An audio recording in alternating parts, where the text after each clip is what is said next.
Welcome to the Pagan Corner podcast. I am g.d.hancock, your host, and Jessica Hopkins is my returning guest speaker today. We will be discussing the blessings that the summer season brings into our lives.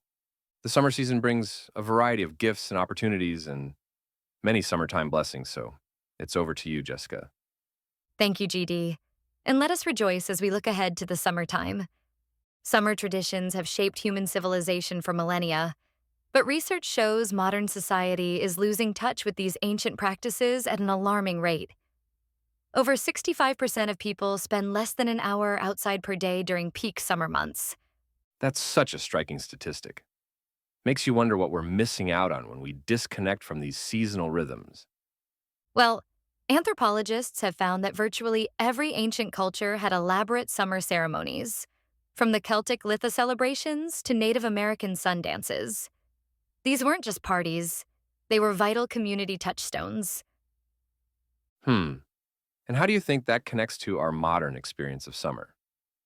You know, studies show that even today, people report a 40% increase in feelings of well being during summer months. It's like our bodies and minds are still wired to respond to these seasonal shifts. That reminds me of research showing how exposure to natural summer sounds can reduce stress levels by up to 30%, whether it's waves crashing or birds singing. Speaking of natural rhythms, climatologists have documented how summer's longer days actually affect human behavior patterns. People tend to be more social, more active, and more optimistic during these extended daylight hours. Well, that explains why summer festivals and gatherings remain so popular. We're basically following ancient social patterns without even realizing it. Exactly. And recent studies from the University of Michigan found that people who maintain summer traditions, like family barbecues or community celebrations, report stronger social bonds and better mental health outcomes. Those findings really highlight how these seasonal practices aren't just about fun. They serve important psychological and social functions. And here's something fascinating. Researchers have found that children who spend regular time outdoors during summer develop better problem solving skills and emotional regulation. It's like summer itself is a kind of classroom. That's exactly why the decline in outdoor time is so concerning. We're potentially losing these developmental benefits. There's also compelling data about summer's impact on physical health. Exposure to natural summer light helps regulate our circadian rhythms, boost vitamin D production, and even strengthen our immune systems. So, in a way, modern society's indoor lifestyle is working against our biological programming. Precisely. And get this. Studies show that communities with strong summer traditions and outdoor activities have up to 45% lower rates of seasonal depression and anxiety. Those numbers really drive home how these seasonal practices aren't just cultural, they're fundamental to human well being. Um, and here's another interesting finding. Researchers have documented how summer sounds, like those we mentioned earlier, can actually synchronize brainwave patterns among groups of people experiencing them together. Well, that could explain the sense of connection people feel at summer gatherings.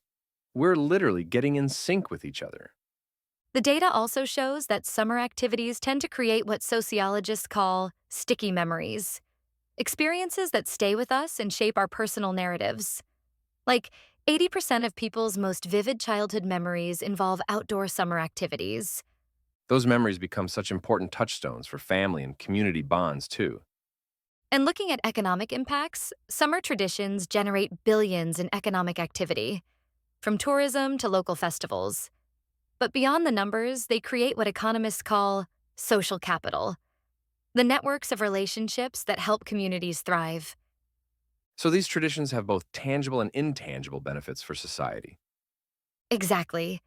And as we wrap up, I think it's worth noting that experts predict we'll see a growing movement to reclaim these summer practices as people recognize their importance for individual and community well being. That's encouraging. Like we're finally remembering what our ancestors knew all along about summer's vital role in human flourishing. Indeed, the research is clear. Summer isn't just a season, it's an essential part of what makes us human. And rediscovering these traditions could be key to building healthier, more connected communities. Well, that just about wraps up this session of Pagan Corner for today. Thank you, Jessica, for joining me. You are welcome, GD. And thank you all for listening. Bye.